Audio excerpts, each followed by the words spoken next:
Josh, final thought here. There's new polling to suggest that young people's view of Israel has gone down in the last couple of weeks, last couple of months. There's a lot of work to do to try to educate the next generation about the pro-Israel cause. Why do you think that is, and what do you think can be done in the coming months or years to at least get young people to understand that Israel is a country surrounded by barbarians and a death cult, and that it's a much more complicated, nuanced position? Josh.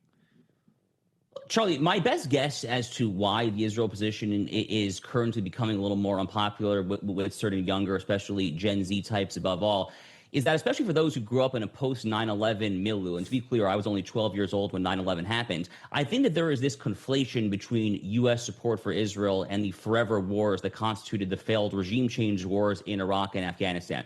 But this is a flawed line of analysis for multiple reasons.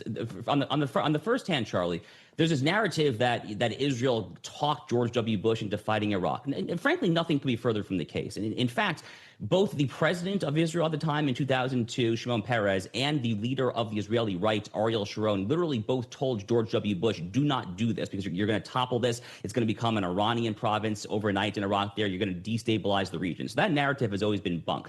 But Charlie, there's a much more important argument here, which I advance in my book, Israel and Civilization. I have a whole chapter on this, which I think it's imperative for young Americans, young conservatives, young Christians to understand that Israel serves the American national interest in this region by oftentimes doing our dirty work for us when it comes to pruning the jihadist excesses of Hamas, Palestinian Islamic Jihad, Hezbollah, Kataib Hezbollah, all the Houthis, all the various proxies of the Iranian regime, to doing tremendous damage to the Iranian regime itself in the first few days of the 12-day war, therefore making it so that these B-2 bombers could go in with the Iranian missile defense, with the Iranian radar completely obliterated there, with not a single shot fired there. I mean, Charlie, what Israel and the U.S. just did to neutralize the Iranian nuclear program, I'm a sports fan, it's essentially equivalent to an alley-oop of sorts. I mean, I think back to the old early 2000s, Kobe Bryant to Shaquille O'Neal. It's basically an alley-oop. It is a tag team operation to neutralize a hegemonic threat from a regime that chants not just death to Israel, but death to America as well.